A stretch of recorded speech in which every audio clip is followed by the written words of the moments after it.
All right. Good evening and good night, and welcome to the It's Your Perspective Talk Show podcast every Tuesday, Wednesday, Thursday. Today is November 29th, 2022. It is Tuesday evening here in St. Croix, United States, Virgin Islands. My name is David, aka Kimba, aka Christian. Bingy Soup, still on special assignment. We're coming to you. Our stream tonight is coming to you via StreamYard and linked up through Facebook, YouTube, and Twitter. Go to our Facebook page, It's Your Perspective Talk Show podcast. On YouTube, just go to It's Your Perspective Talk Show. On Twitter, link us up on VI Perspective. You can see our show there. What else we got? This is episode 470. So I want to thank our guests tonight. We do have some special guests in the studio. First and foremost, I'd like to introduce the returning guest, Yvonne Peterson. She's representing the Virgin Islands DDC, which is the Developmental Disabilities Council. How you doing tonight, Yvonne? I'm fine, and you? I'm doing good. Thanks for coming back, thinking about us, and coming back on the show again. Yes. So we got a wide range of people here tonight. Let us know who we got. Okay, we have this evening, we have Ms. Edita Carty, who is the chair of the Virgin Islands Developmental Disability Council, the DD Council for short. I also have here the chair of the VI Family Network, which is in the process of becoming the Family Voices representative and affiliate for the Virgin Islands. I also have with me Ms. Abigail Charles. She is a board member and chair of the Family and Youth Program for Beyond Visions. And I also have Ms. Jackie Thomas. She is a member of the Virgin Islands Developmental Disability Council, one of the members. She's also on the board of directors for the VI Family Network. And she's also the community outreach person for not the D, for the family program under HERSHA, the Health Information Center. Okay, great. Thank you for all showing up tonight. I know some of you have been on before and others are new. Thank you for coming on. And so tonight we're going to be talking about, and correct me if I'm wrong here, this is the Massachusetts DDC Grant Writing Workshop. Yes. That's correct? So Correct. let's get into it. Tell us all about it. Well, this whole thing started after the hurricane, two hurricanes we had in 2017, where during a discussion and a request from FEMA is to start working and helping the local nonprofits build their capacity, the ability to apply for grants outside the Virgin Islands. And from that, we started to look at what is going to be like the way to do this here. And they wanted to have, for example, working with getting a data system to evaluate and address those there. We worked with the Family to Family program with Mrs. Thomas and Mrs. Vienna Kodra to start building that. We also were looking into capacity building, which is an area for the DD Council, as well as the Family to Family, Health Information Center, and Beyond Visions, how we can build a nonprofit organization so they can seek and secure funding from federal and private foundations outside of the territory. So not expecting everything from the territory alone, but expanding outside that.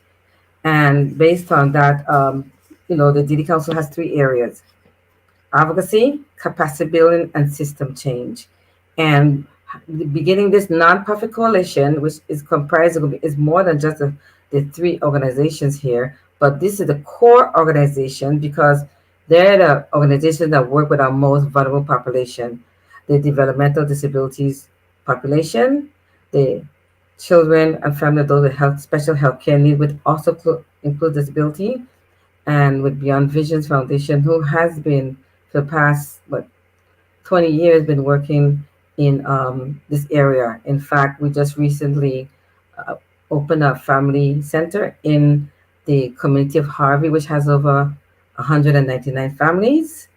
We're going to be partnering with all 3 of us. Going to be working together. We are actually working on an MOU to work as a cohesive group. We have just talked to Ms. Former Delegate to Congress, Donna Christensen, who has a Health Institute. She's going to be working with us also as together in this committee as a focal point to start looking to do advocacy and have the parents learn how to advocate for themselves and the needs of and health needs of the children, building the capacity for those, and also looking at where we have to change the system. So I'll leave all the other chairs. We have three of them here, Ms. Carty and then Mrs. Kodra and then Mr. Charles to talk about the organization and how they see this whole thing working out. And then I'll bring in about the Massachusetts City Council, where they fit in. So Ms. Carty? Good evening. Can you all hear me? Do I have? Yes. Come on, Okay. loud and Hi. clear. Yeah. Hi. Oh, I am very happy to be here this evening. This is my very first time on your show. Thank you so much for having us on. And as Ms. Peterson mentioned earlier, I am the chair of the Virgin Islands Developmental Disabilities Council. And of course, the Developmental Disabilities Council, as Ms. Peterson already mentioned, our three core areas of advocacy, capacity building, and system change. And of course, people with disabilities, for some reason, always seem to lag behind. And I am just so happy that we have the three organizations coming together to, to really reach out to the most vulnerable individuals in our population. And I'm really looking forward to working together with the other organizations for the betterment of individuals with developmental disabilities, um, developmental disability issues. So again, thanks so much for having us on the show. And I guess later on, if I have any other comments to go, I just want to again, thanks so much.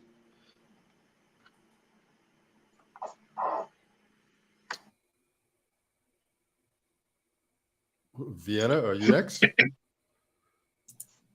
Good evening, everyone. Thank you, Mr. Christian, for having us on the show tonight. Um, I think having those shows, those podcast shows, is very important. So it allows the community to get an understanding of what we're doing or what we're trying to do. Okay. And I will begin by saying I'm Viana Kodra, the chair of our VI Family to Family Networking Voices in the Virgin Islands. And let me give you a little brief on some of the purposes of what our organization is all about. And one of the purpose is family as partners shaping the future in times of crisis. And right now, I could really say we have to underline crisis right now, because in the very community we are serving right now, we have crisis, going on in there right this minute as we talk. As 2022 come to a close, we reflect on the unique challenges and accomplishment of yet another pandemic year. Family Voices develop Family Voices develops training and outreach for the community. Family Voices, right now in the Virgin Islands, we are not yet full blown. We are still waiting for us to get off, but right now we're in the training and outreach area right now. So a few highlights of our work in the past year. The pandemic brought telehealth into the spotlight, and we developed materials, training, and resources to support families at our telehealth center. Family Voices conduct network of 59 plus family-led organizations across the United States, including 5 territories and 3 tribal communities. The critical support that Family Voices Network provides to families of children and youth with special healthcare needs and disabilities has been in heavy demand during the past 2 years. Understanding the important role of family-led organizations in our community, healthcare infrastructure. I will let Miss Peterson, when she get back to talk a little bit about our family voices. So for now, I will hold up right here. Thank you.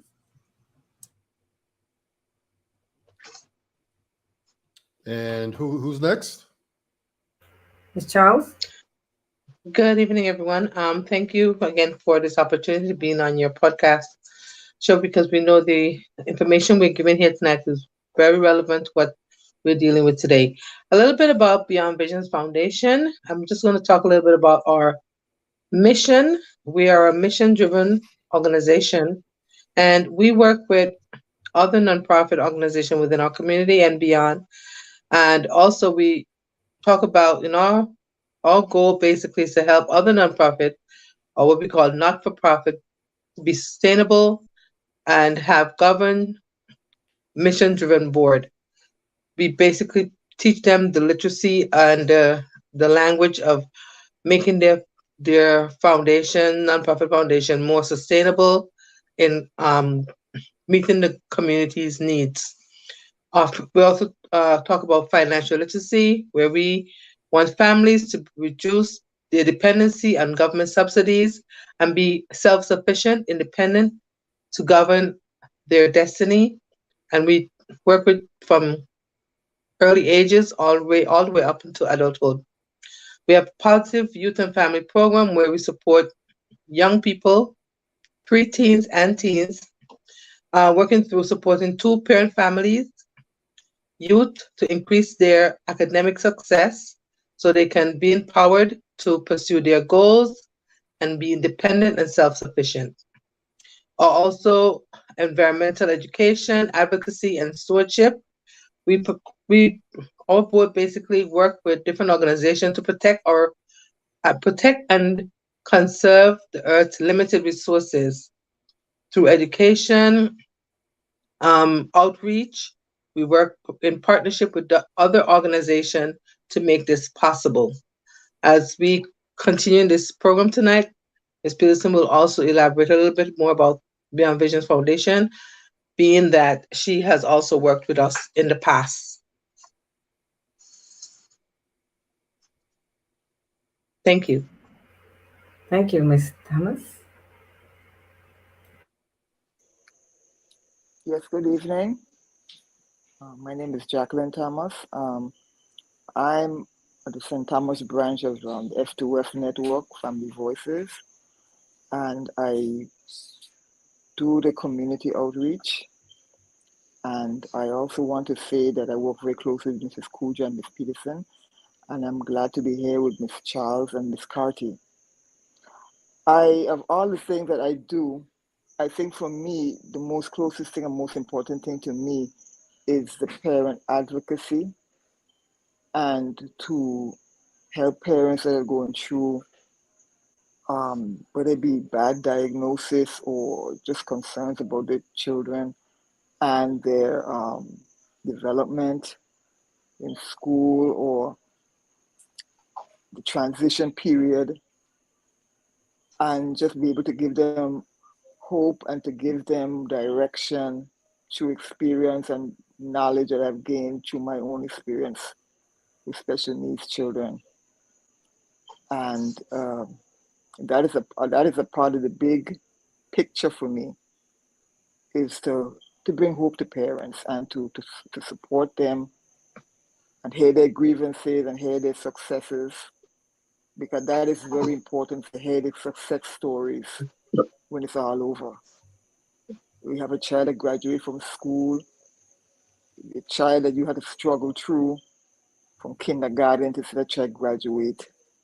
That is an experience that I would wish on any parent that's in disabilities and struggles with their children. And thank you for Mr. Christian for giving us this platform to outreach to the community and to let them know that we're here and we will be here for them. Thank you and Okay, good thank evening. you. Ms. Peterson? Yes, thank you all. And I will dive a little bit deeper into why this coalition is together, why we started with three. And it's going to be expanding to more, but because these three work specifically with our most vulnerable population, it makes sense for us to get our capacity together and our things together to move forward. And Miss Charles from Beyond Vision did say, yes, I was as executive director of Beyond Vision Foundation. In fact, I was working in the same community, the DD Council, the Family Voices, and Beyond Vision in right now. And that's why I ended up with the DD Council. Was actually applied for a grant and was awarded, and the both the federal government and the local government asked me as the director of Beyond Vision with our skills in capacity building and governance to come in and bring the DD Council into compliance. So we were able to do that. In fact, we were able to get the DD Council's 501c3 in a record time, less than a week, and that was unheard of getting a 501c3 from the IRS within less than a week, but they were able to do it, and that's what it was. And then also regarding to what we're doing, we're going right back in there as we are now, and we're going to work together to build a whole capacity and governance structure for all three of us so that we can support each other and then expand it out there. Um,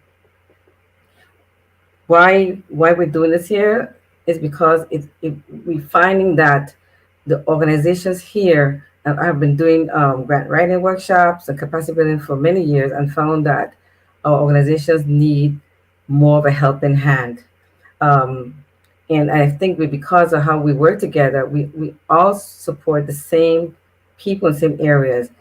Going to Miss Kodra, who's the chair of the DD Council, I mean, not DD Council, of the Family to Family program, we just came from a meeting in DC, and we met with our program officers. And one of the things that was very pointed to say is that whatever organizations you are, if you get a grant from the federal government, it takes about a year just to build your structure together in order to do plans. And so you find that many of the grants now are 2, 3, and 5-year grants because it takes time to build the ability to actually deliver.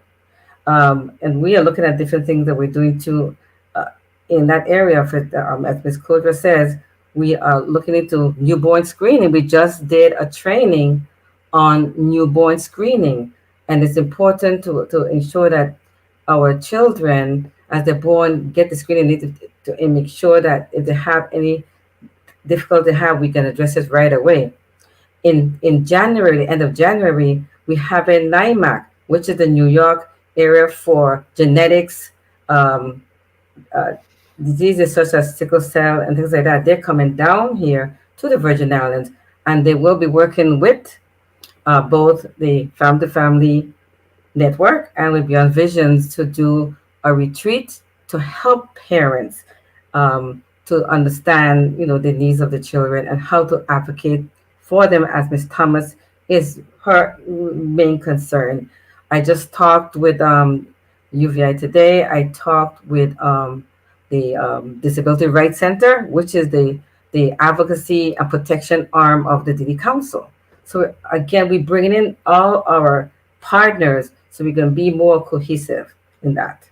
Other things that we got out of this conference we went to is to help families build a health assessment of themselves and the children so that when they talk to their doctor, they're talking in an area of strength and understanding, and they can build and put things in their health plan. Say, well, doctor, the last month I noticed my blood pressure a little bit high, so you're bringing things to the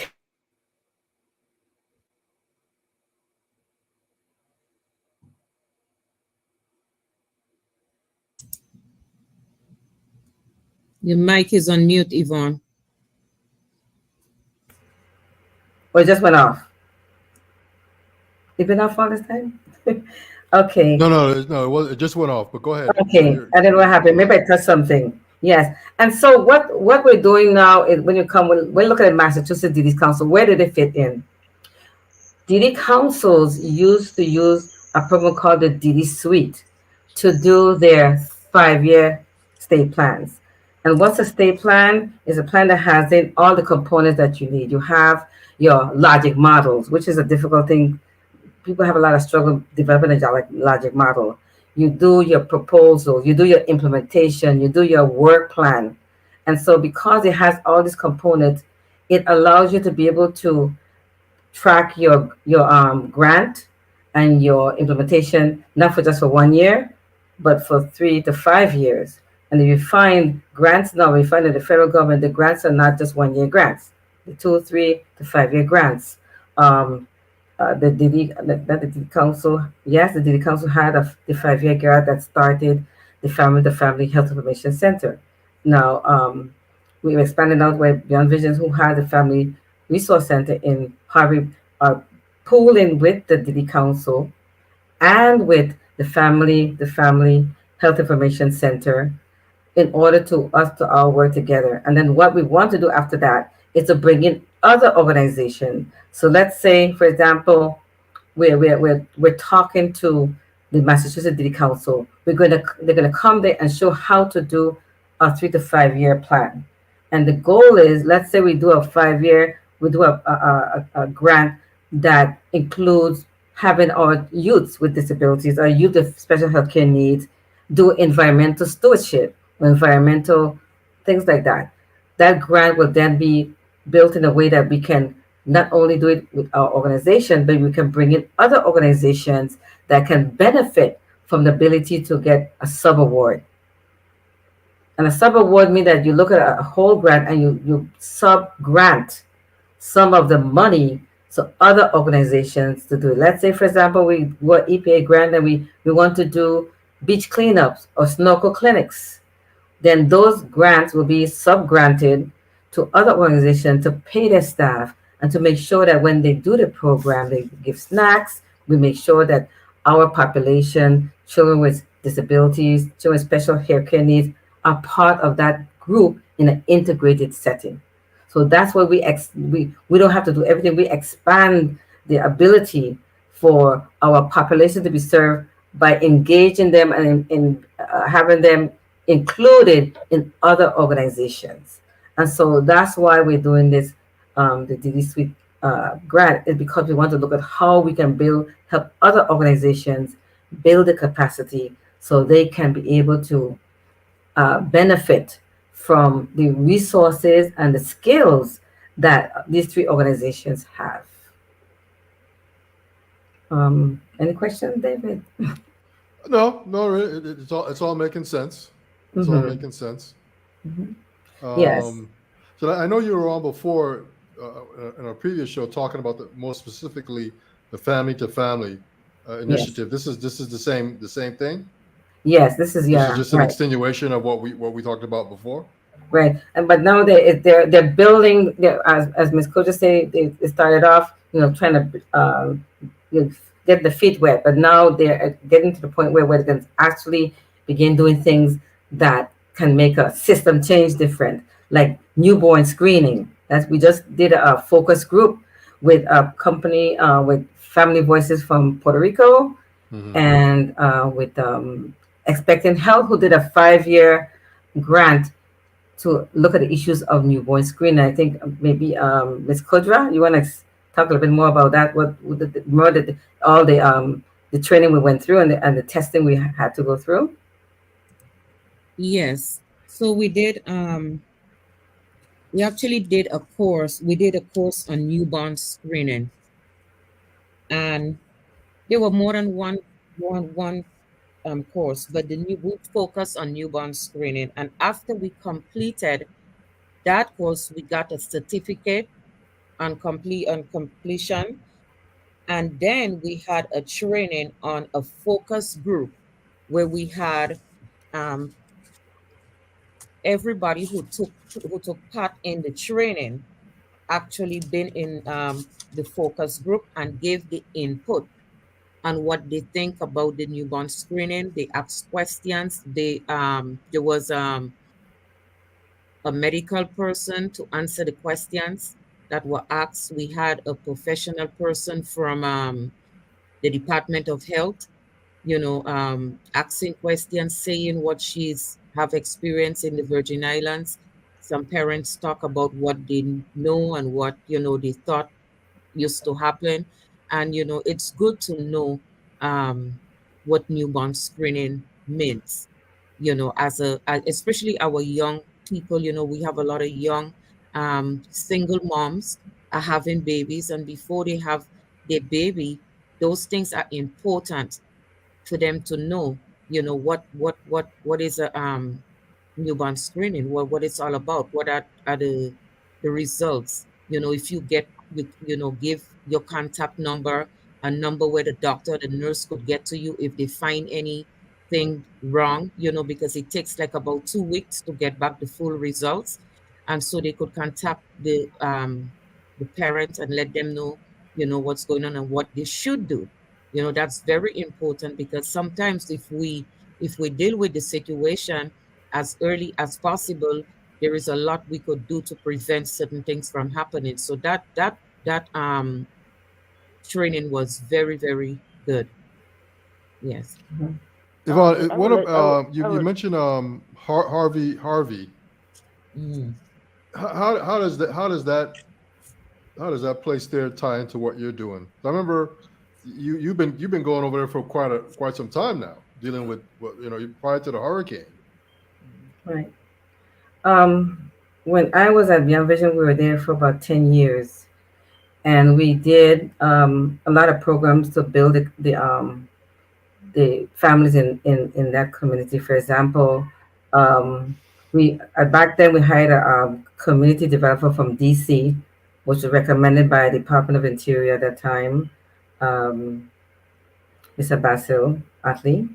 And we went to every single house in the community and asked them what they wanted. And what they wanted was for the children to learn to swim. So we wrote a grant for 100,000, and 50 kids went to swim for 2 years. So we did that. So we looked at what we met them where they were, and so we did the swimming. They did reading literacy for those who were not finished school. They did teen pregnancy prevention. They did environmental advocacy and stewardship. We worked directly. I worked directly with EPA and many other national organizations, the Sea Turtle International, Lions Club International. So a lot of them to bring all those kind of organizations into to assist, and there was a lot of great results. It's hard to find a place here because it's very expensive for rent now, and so I asked Miss Abigail Child to see if where we can work together, the council with the family, and so they approached Health Defense Authority to go back into Harvey, and so we can work together. So they were able to, well, all of us together were able to. We have a child care center now. We have a training center. We have a computer lab. We have we're able to get funding to have a high resolution camera. So if the parents or family need to have the telehealth, they can go right there and get the services. And having Ms. Donna Christensen, who has a team of health professionals coming into the community also, is going to be able to uplift them. And because they're right next to the industrial complex, and we have a lot of children there with special health care needs, whether it's asthma or things. We have children with disabilities, developmental disabilities, and we also have those who are undiagnosed.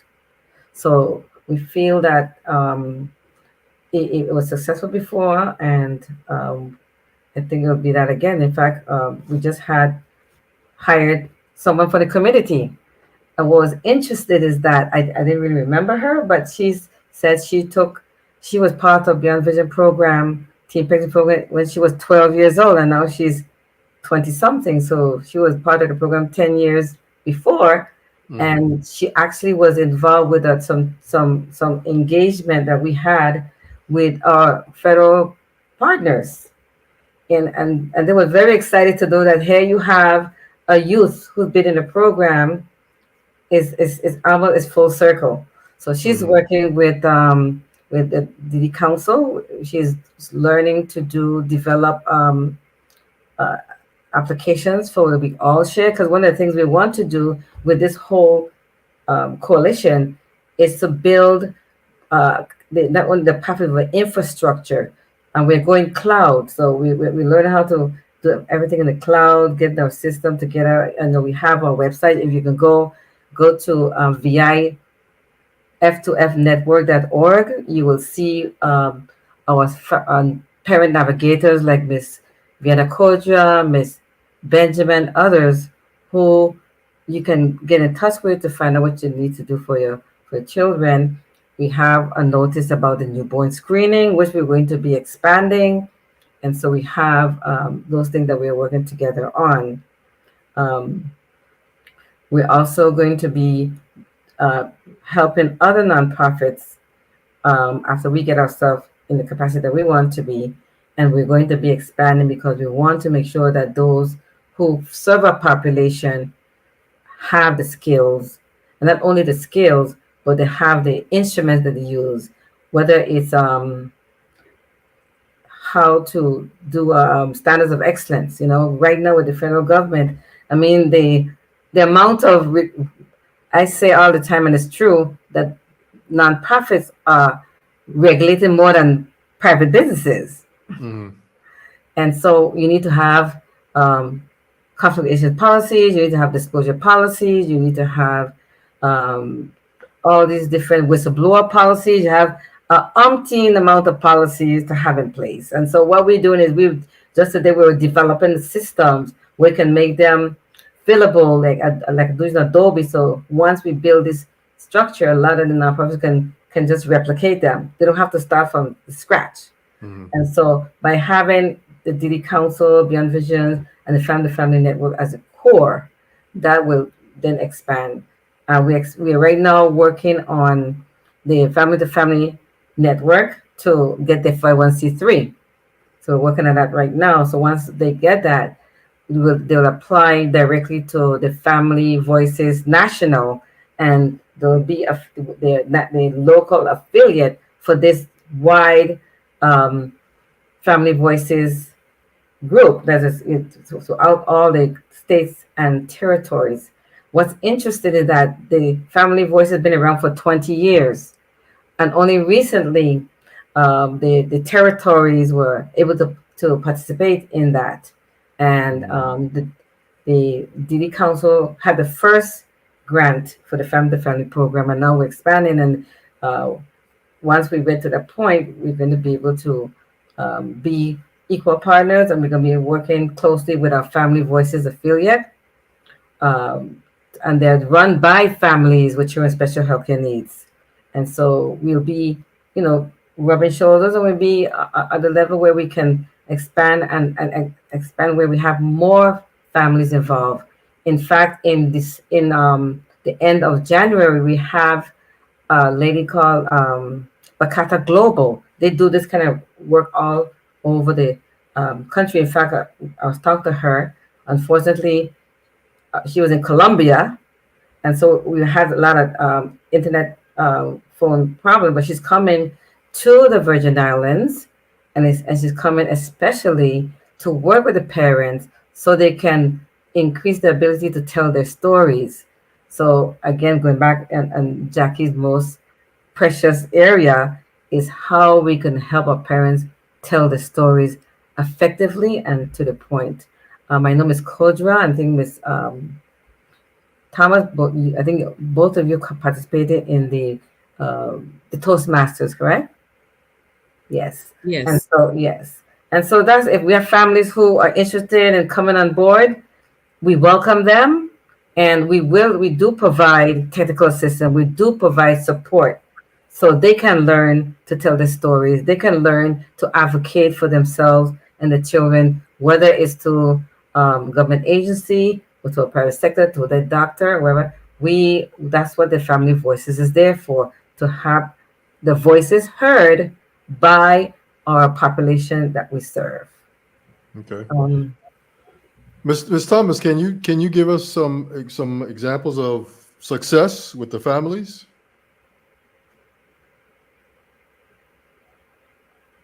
yeah. You're Well, okay. There you go. yes, I could look no further than Mrs. Kudra and the graduation of her daughter this year.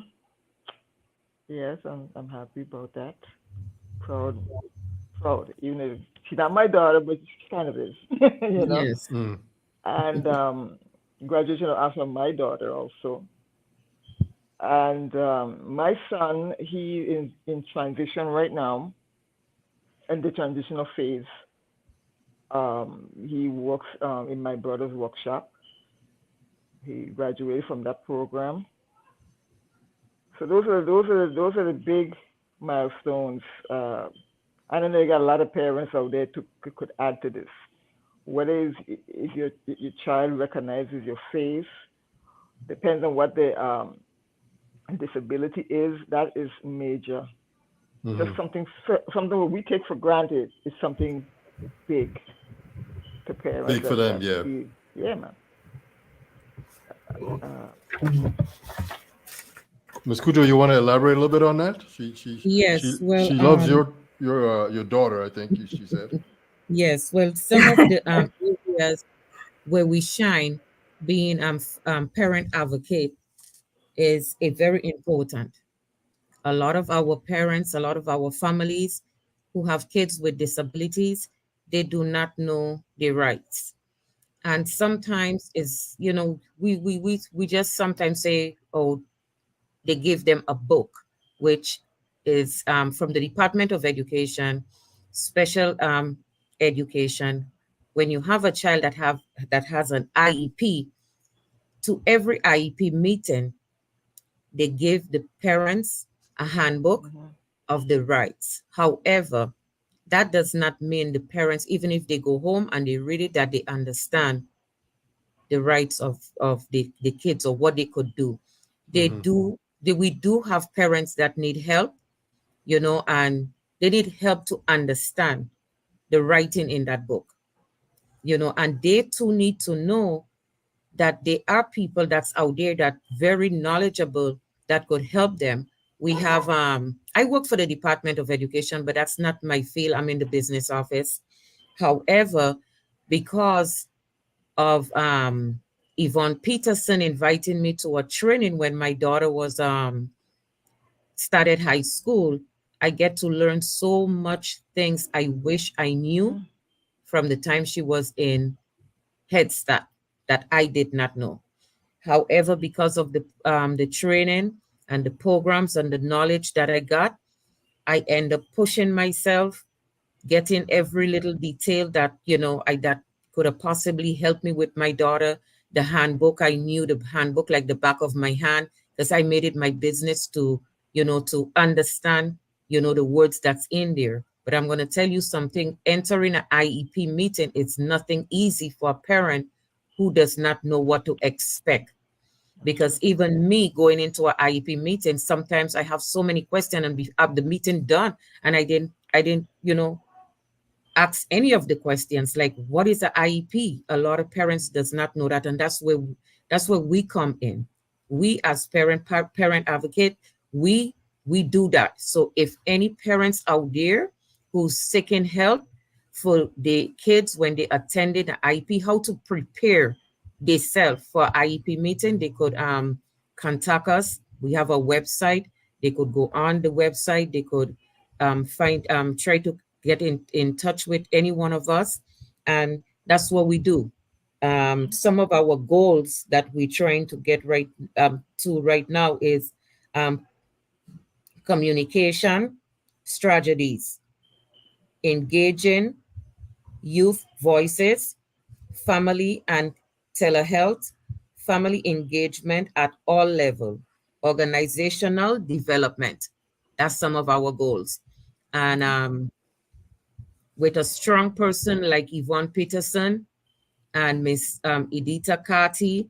We have Miss Abigail Charles from Beyond Visions. We have a strong team, you know, Yeah. and we have members, and I have so many parents that wants to that can't wait for our meetings to start having the meetings and to take off with what we have in store. I mean, um, we do have other places in the Virgin Islands when it comes to disability that parents go to, but that's not the only places. And we are willing to, you know, to communicate with all the other organization, all the other areas, Department of Education, Department of Health. You know, it's very important that we communicate with each other, because at the end of the day, we only fighting for one purpose. You understand? And that's very important for us to communicate with each other and collaborate and share the knowledge with each other, so we get what we need to get done for our kids with disability at the end of the day. Let me ask a silly question here. So why are the IEPs so complicated? Because an IEP, whatever that's on the IEP, at the end of that meeting, that is exactly what the child needs to get. For instance, if you have a child that needs a wheelchair to get from point A to point B, and that child, the parent does not have money to purchase that wheelchair, the Department of Education job is to purchase that wheelchair to get that child to where that child needs to go to get the service the child needs to get. Mm-hmm. So a IEP, exactly what is discussed in the meeting. You have the parent, you have the teachers, you have the special education person, and if you have an advocate, you could invite an advocate. You could invite anybody to your child IEP. So you know, with that team, it's a team. It's a team effort. You have the guidance counselor and the principal. Sometimes if the principal cannot be on that IEP meeting, then the assistant principal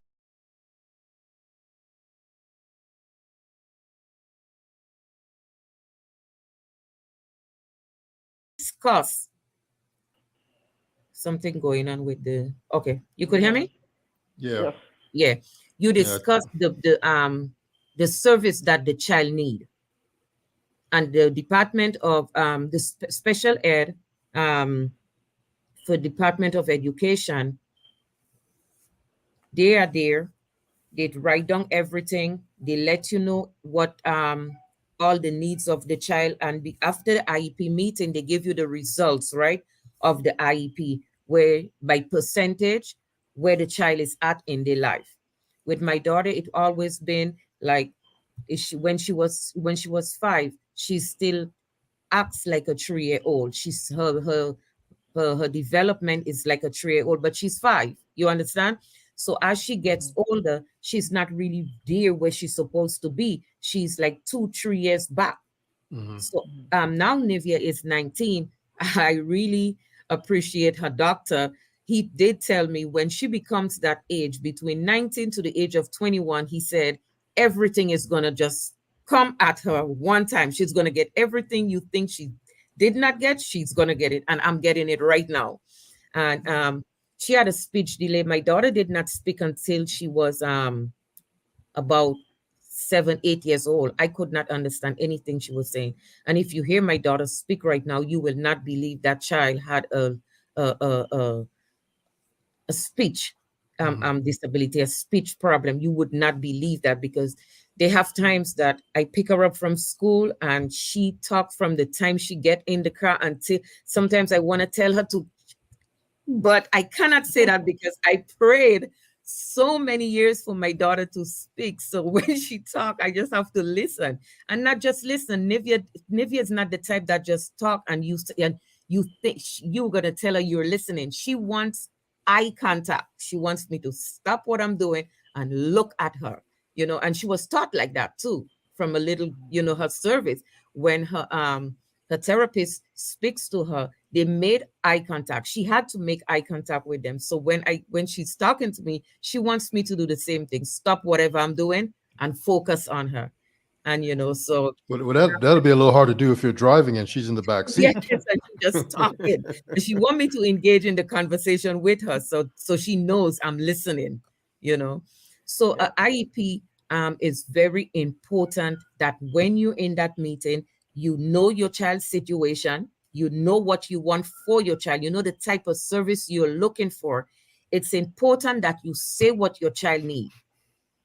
It's important that you say, well, my son or my daughter could do good on a test. However, they need help. They need somebody to help them read out the sentence. You need to say what your child need.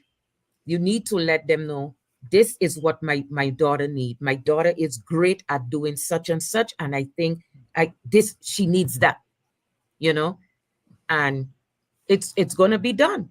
If that's what the child need, that's what the child get. And as once you know that it's on the IEP, demand it. If it's not happening, you go to the office, special ed, you see whoever is responsible for her, you let them know the child is not getting the service. You as the parent, you keep going to the school, you find out if the child is getting the service. You have to, it takes a lot, and it's your child at the end of the day. So with me, I dropped whatever I had to do when it came to Nivea. I never missed one IEP meeting, not one IEP meeting in my daughter's life. From the time she was in infant and toddler to high school, I never missed a meeting. A meeting was never Yeah. postponed. And I'm saying, as parents, it's our kids and it's our responsibility to get the information that's out there. And there are people, there are ways for you to get the information. Okay. I like to Perfect. say I like to say something. I when I went to Washington along with Miss Peterson and Mrs. Kuja and also a representative of Beyond Visions, um, Miss Cynthia DeWitt, she's not here tonight. I I learned that the COVID itself had been very hard on the special education students nationwide also, not just here. Because my son was one of them that was very hard hit when COVID came. Because he was not the type of child that could sit in front of a computer, and I had to work, so he had to he fell back in a severe way. So I had to find an alternative for him, which I have to give credit to my brother's workshop. I placed him in there, and he continues to strive where he's working towards his high school diploma through that system. I need I know that special education kids suffered during COVID. I know they did. 'Cause my son was one of them. And I know at one point they were talking about extending, because my son is in transition, which means he was to the age to come out of the system 12, 11 grade. That's where my son was when he was on his way to graduation. And because of COVID, everything fell back.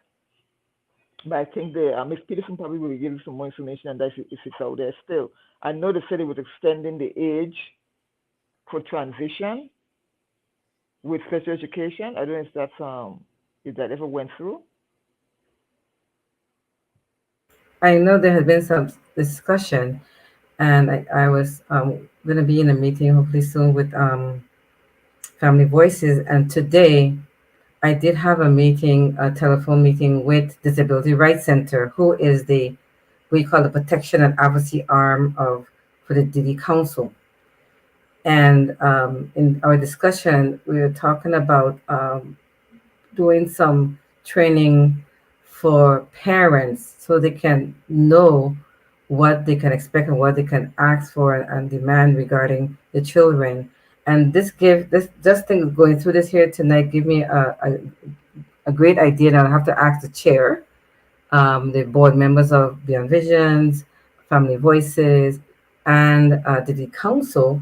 We are building our website, and I think it'll be a good idea. We think about having upcoming activities on our website. So when someone goes to the council website, whether they go to the Beyond Vision website or they go to the family website, they'll find information for the children, reference to education, as well as to health, and have that link so we can where they go, they can have it there.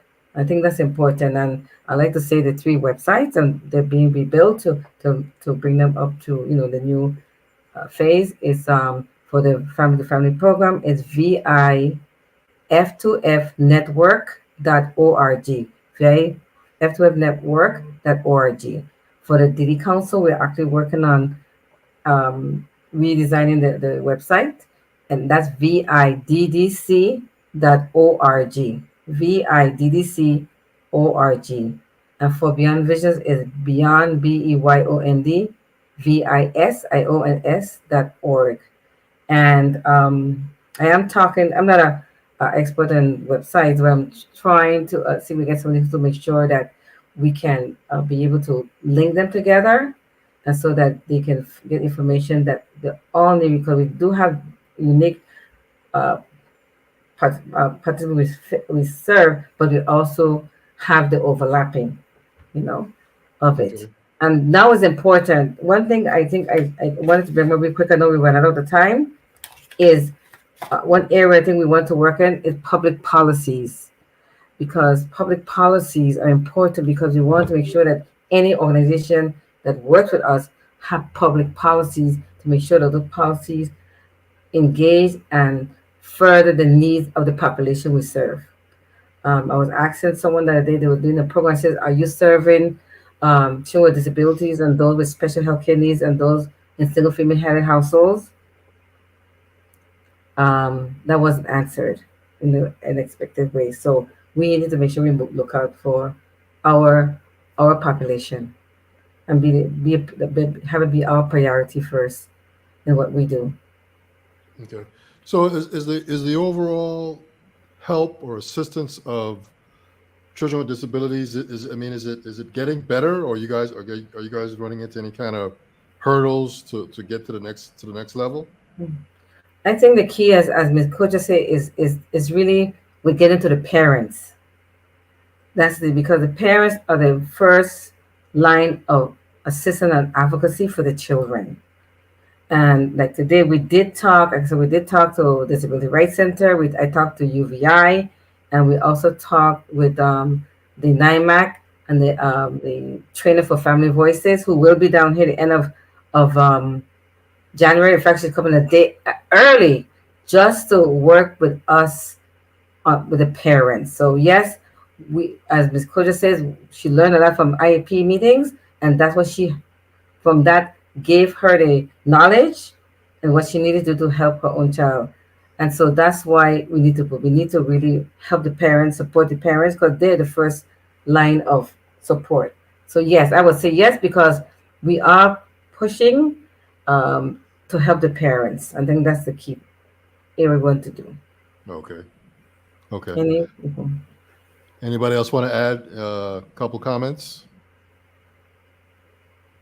Miss Cardi, you've been quiet.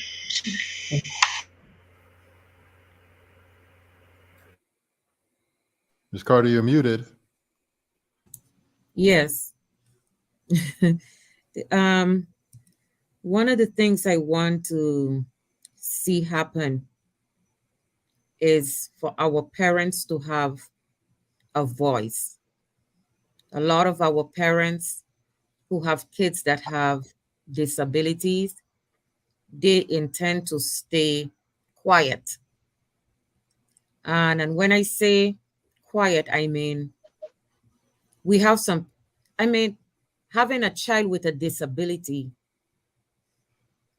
is not chosen. No parent did not get pregnant and say, this one, I'm going to have a child with a disability. I mean, it could happen to any one of us. Going to the conferences on the mainland, when I listen to our keynote speakers, which is doctors, people in big positions, big jobs, have kids with disability, and they speak about it and they tell you, you hear this story. I want to bring that to our families. I want to speak to our parents that have kids with disability and let them know it's nothing to be ashamed of. Having a child with a disability is nothing for a parent to be embarrassed of. it is what it is. At the end of the day, we need to have a voice because we should be the voice for our children. And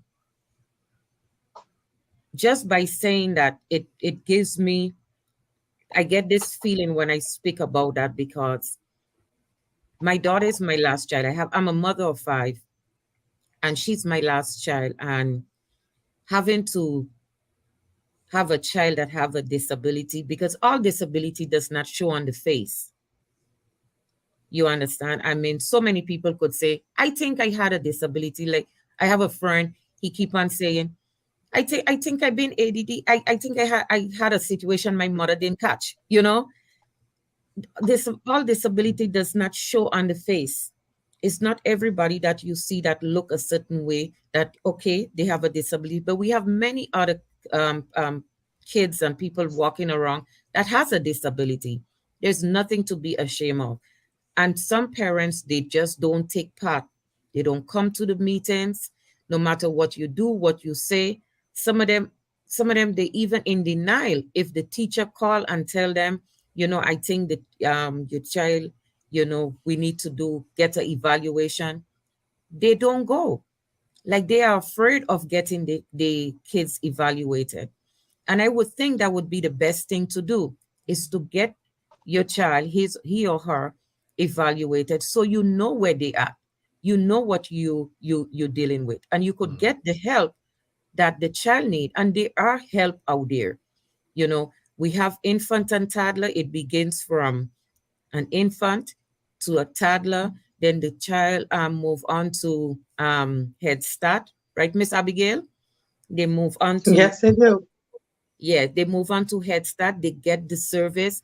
Special education does what they're supposed to do. They help you out. As long as you follow the proper protocol and you go with what service that the child need, your child will get help. You don't wait until the child gets to high school and then try to then say if you knew, because some kids that that have a disability and they're not getting the proper service, some of them intend to get in trouble, especially our young men out there.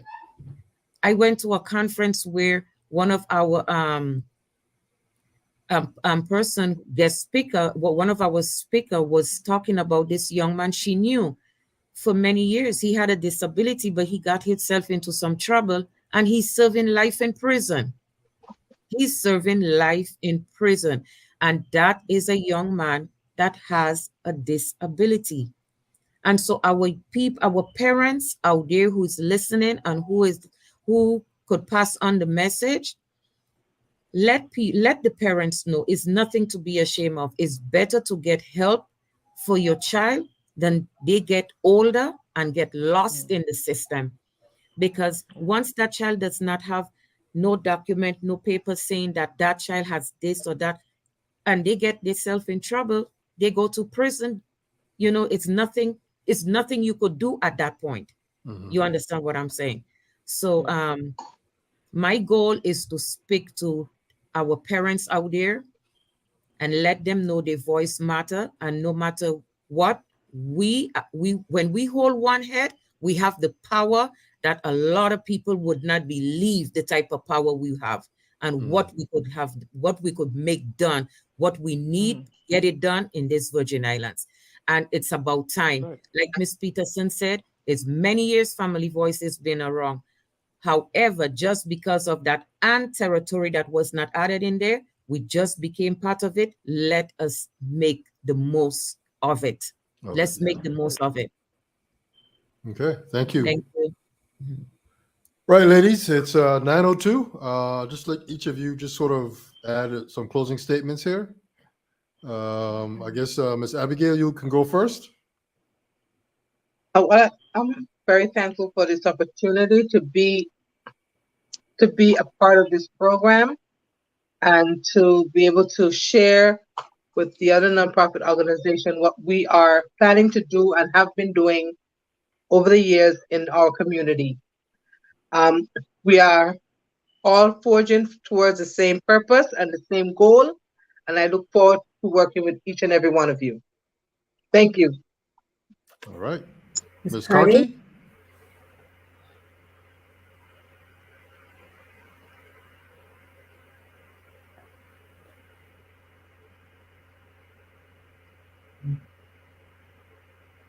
You're still muted.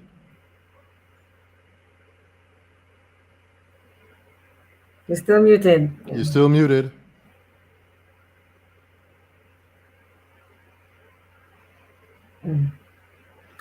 Um, I in the guess it looks meantime, like Miss, she's having some problems unmuting herself there. yeah, still muted, Miss Cardi.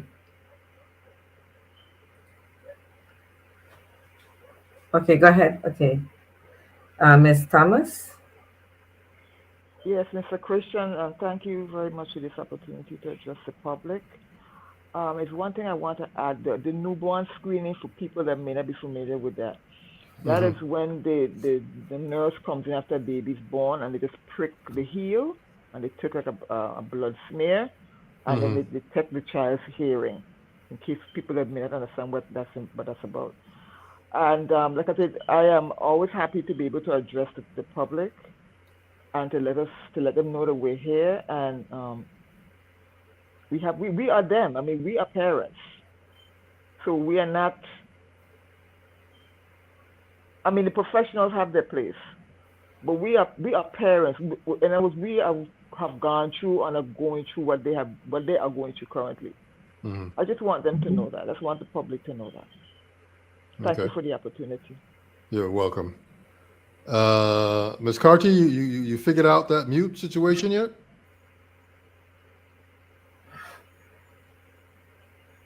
I don't think so. No. All right, so Yvonne, I think we'll just leave it up to you to close it out and bring everything together. Well, first I want to thank you, Mr. Christian David, for giving us the other opportunity to come on your show. I thank